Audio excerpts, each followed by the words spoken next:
वर्तमान का अंबा ठिकाना नीमच जिले की सिंगोली तहसील के अंतर्गत आता है।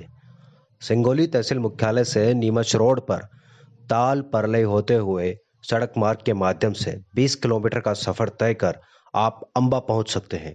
मेवाड़ रियासत के बांसी ठिकाने से चलकर मध्य प्रदेश के सिंगोली आदिवासी बाहुल्य क्षेत्र अंबा परलई में शक्तावतों का यह ठिकाना क्षेत्र में सबसे प्राचीनतम ठिकानों में शामिल है। इसी ठिकाने के ठाकुर इंद्रबाण शक्तावत को मेवाड़ रियासत के द्वारा 12 गांवों की जागीर प्रदान करने की जानकारी मिलती है। सन 1860 में अंबा ठिकाने के ठिकानेदार उदय सिंह थे, जो ठाकुर इंद्रबाण शक्तावत की 5वीं पुश्त थी। इस समय तक अंबा ठिकाना सिंधिया रियासत का अभिन्न अंग बन चुका था, जो सिंधिया रियासत के सिंगोली परगने के अंतर्गत आता था। उदय सिंह के बाद अंबा ठिकाने की गादी पर क्रमशः बिशन सिंह, तेज सिंह, लक्ष्मण सिंह और करण सिंह बैठे। सन 1903 में करण सिंह की मौत के बाद जसवंत सिंह ने अंबा ठिकाने की जागीर पर अपना हक जताया। सन 1910 में ग्वालियर रियासत के महाराजा माधवराव सिंधिया ने अंबा ठिकाने के ठाकुर जसवंत सिंह शक्तावत को सनद पट्टा, पोशाक, पालकी, छड़ी व 5 घोड़े प्रदान किए। 1910 में अंबा जागीर की 873 कलदार थी और ठिकाने के अंतर्गत 12 गांव शामिल थे। अब प्रश्न खड़ा होता है, यह 12 गांव कौन कौन से थे? चलो हम यह भी आपको बता देते हैं। 12 गांवों में अंबा, परलई, कानोड़, मनोहरपुरा, देवपुरिया, दौलतपुरा, मनोहरपुरा, सोलंकी खेड़ा, माता का खेड़ा, दौलतपुरा कला, रघुनाथपुरा, रूपपुरा, यह सब अंबा ठिकाने का हिस्सा थे। वर्तमान में इस पीढ़ी के ठाकुर देवराज सिंह शक्तावत अंबा रावले के ठिकानेदार होने के साथ ही अंबा के सरपंच।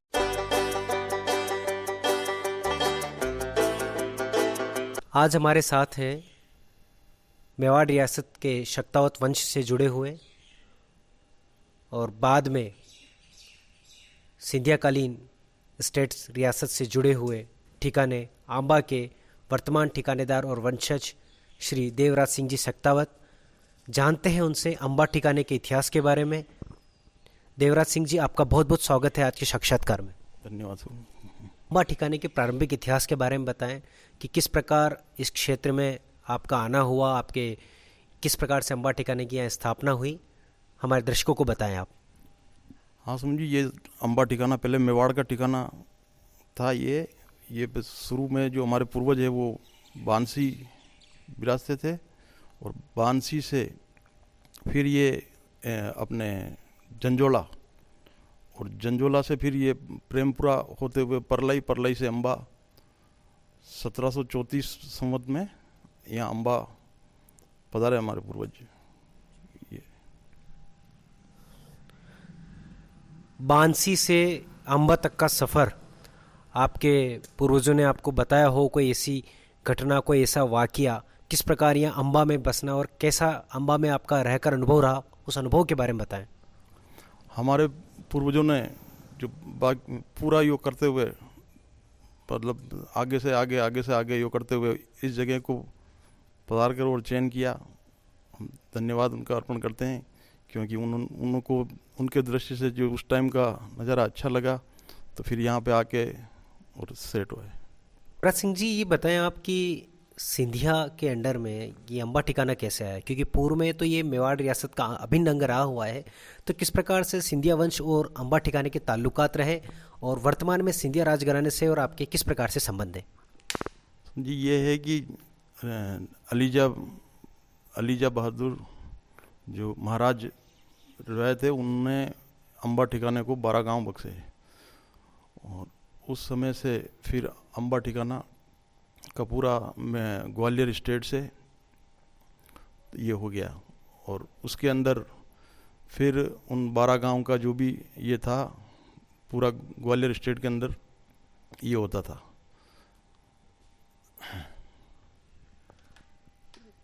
सिंधिया राजघराने से आपका किस प्रकार का संबंध रहा? वैवाहिक कार्यक्रमों में या राजनीतिक कार्यक्रमों में किस प्रकार की आपकी भूमिका रही? इसके अंदर सिंधिया परिवार ने अंबा ठिकाने को खूब मान से यो कराया और उस टाइम जिस टाइम राजमाता विजयराज सिंधिया माधवराव जी की शादी के उसका अंबा ठिकाने का ये इनविटेशन आया था ये आपको मैं पेश कर रहा हूँ। और हमेशा इस पे व्यवस्थित यो रहती थी। और 77 में माधवराव जी सिंधिया ने यहाँ पर हेलीकॉप्टर उतराया था और मेरे ग्रैंडफादर और इनसे मिलवाए थे और यहाँ पे उस टाइम में। और उसके बाद भी माधवराव जी सिंधिया यहाँ मंदसौर पधारे थे लास्ट में जब देवलोक हुए उस टाइम। तो मेरे पिताजी से मुलाकात हुई थी यहाँ अजीराव छात्रावास नीमच के उसके बारे में, उसको राजपूत समाज के इसमें यो करने के उसमें। अम्बा ठिकाने को ग्वालियर स्टेट ने या मेवाड़ रियासत ने क्या क्या जिम्मेदारियां दी थी, और आपका परिवार शुरू से राजनीति से जुड़ा हुआ रहा है, तो अपने परिवार और अम्बा ठिकाने के बारे में आप हमें बताएं।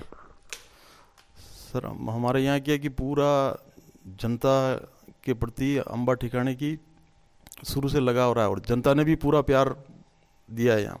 और पहले मेरे ग्रैंडफादर जो ताल से लेकर और कोजिया तक सरपंच रह करते थे, उसके बाद फिर भी इसका ये शॉर्ट ये हुआ तो परलई से लेकर और अम्बा और परलई और इनमें मेरे फादर सरपंच रहे थे। और अभी वर्तमान में जो ग्राम पंचायत अम्बा है वहाँ से मैं सरपंच हूँ। लगातार ये रहा और जनता का हमेशा हमारे ठिकाने के प्रति अच्छा ये रहा। और ठिकाने ने भी हमेशा जब भी जैसी जो सेवा आई उस टाइम में यहाँ बड़ी दिक्कत थी आने जाने की, ये सब पूरे को केवल पगडंडी वाला सिस्टम था, तो उस पे ही सब कोई बीमार हो जाता तो उसको उठा के और ले जाने में सब गांव के और उसके साथ में फिर जो यहाँ से जो भी सहयोग होता था सब करके मिल के यो करते थे। तो इसी ढंग से मतलब कभी भी जनता से दूर नहीं हुए और जनता ने भी हमेशा इस ठिकाने को प्यार दे के और आज तक उस चीज़ को बरकरार रख रखा है। और हमेशा कभी भी कोई दुख सुख में वो लोग भी पूरा यो करते हैं, तो हम भी जैसी हमारे से सेवा ये होती है उनके साथ में रह के और हम यो करते हैं। और दूसरी जगह मतलब इतना अटैचमेंट नहीं है जितना इनको यहाँ अपने यहाँ शुरू से ही ये रहा है।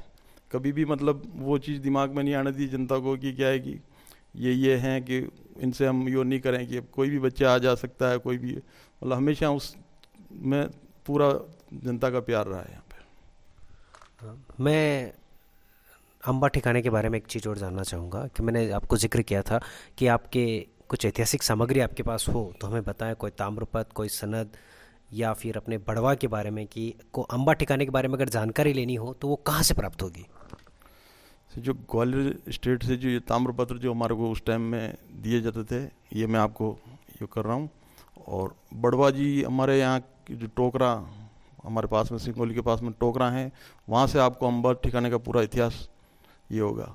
और इस ठिकाने के अंदर मेन चीज़ तो बायण माता का मंदिर है हमारे गढ़ में, वो पूरा उसी के आधार पर दो तीन जो चीज़ें हैं, बायण माता का मंदिर है फर्स्ट तो ये, सेकंड बसदेवी माता जी का मंदिर है जो ग्वालियर स्टेट से हमारे को 12 गांव दिए थे उनके अंदर ये भी आता है बसदेवी माता जी। इसमें 9 दिन तक जो ये अभी दीपावली के बाद नवरात्रि आई तो उस नवरात्रि में यहीं पे ठिकाने से 8 दिन तक यहाँ की वो होती है पूजा सामग्री और ये करके, और हमेशा नवरात्रि की हम वो यहाँ ये यहीं से होती है, पुराने टाइम से चलती आ रही है ये, और हम भी इसको यो करते हैं। और तीसरा है जो वो हमारे एक पूर्वज है यहाँ कानोड़ में बासन दत्ता के नाम से, वो भी वो धांगड़मो और यहाँ अम्बा ठिकाने के कोई ज़मीन के चक्कर में कोई विवाद हुआ था तो उसमें वो आए थे काम, तो वो पूर्वज है। उन तीनों की पूरी यहाँ पर इस ठिकाने के ऊपर कृपा मानता हूँ मैं, और इन्हीं की वजह से जो आज आपके सामने है ये ठिकाना है। पूर्वजों द्वारा इस क्षेत्र में शांति व्यवस्था स्थापित की गई, क्षेत्र में विकास के कई कार्य किए गए, ऐसा हमें जब जनता के बीच में जाते हैं तो जनता के द्वारा बताया जाता है कि कितनी दिक्कतें पूर्व में थी उनको और किस प्रकार से आपके ठिकाने के द्वारा जन सहयोग किया गया और अपनी जिम्मेदारी का निर्वहन किया गया। हम आपके माध्यम से जानना चाहेंगे कि सरपंच रहते हुए, ये पूर्व में आपके ग्रैंडफादर सरपंच रहते हुए आपके परिवार ने किस प्रकार से इस क्षेत्र में विकास कार्य में अपना योगदान दिया। सोन जी, इसमें ऐसा है कि शुरू में हमारे जो ताल से लेकर यहाँ तक आवागमन का कोई साधन नहीं था, एक आधी बस चलती थी उस पर। उस समय मेरे ग्रैंडफादर ने वीरेंद्र कुमार सकलेचा जी से इनसे नागौरी जी से, इनसे योग कर करके, नेता नगरी से इनसे योग कर करके, और पूरा एरिया के लिए उनसे बार बार मांग करके, और इन हर चीज़ के लिए, ये रास्ते है, पानी के ये है, अस्पतालों के ये है, स्कूलों के ये है, और पहले शिक्षा के प्रति यहाँ जागरूक नहीं थे। उसके बाद मेरे फादर ने यहाँ पे स्कूल का ये करवाया, इनसे नेता लोगों से मिलके, और स्कूल का ये करवाया। तो यहाँ से पढ़कर जो हमारा आदिवासी अंचल का गांव है कोजिया, तो यहाँ से पढ़कर, और 2 अभी वर्तमान में टीचर है, रामलाल जी और ये करके, और वो यहाँ 8th में यहाँ पढ़ते थे, 8th तक स्कूल था उस टाइम यहाँ से, तो वहाँ से आके और यहाँ पढ़ के और जाकर आज गवर्नमेंट, उनसे फिर धीरे धीरे लोगों को जागृति पैदा हुई। और उसके बाद फिर अच्छा, अभी तो सब छात्रावास और ये सब होते गए आगे आगे। अपने राजनीतिक सफ़र को आप किस प्रकार से देखते हैं, और आने वाले समय में जनता को आपसे क्या आशा करना चाहिए? राजनीतिक सफ़र को केवल हमारा पूरा माध्यम है जनता का ये करना। हमारा कोई ये नहीं है कि अपना वो करके और अपना नाम यो करने के उसमें नहीं है। हमारी जनता को जितना उससे राजनीतिक इससे फ़ायदा मिल सके वो फ़ायदा दिलाकर, और इनकी खुशी में ही हमारी खुशी है। साथियों, ये थे हमारे बीच अम्बा टिकाने के वर्तमान वंशज और ठाकुर देवराज सिंह जी शक्तावत, जो वर्तमान में अम्बा के सरपंच भी हैं, एक जनप्रतिनिधि भी हैं, और जनता से उनका सीधा लगाव है। और आज की इस चर्चा में उन्होंने हमें अपना समय दिया, इसके लिए हम उनको बहुत बहुत धन्यवाद करते हैं।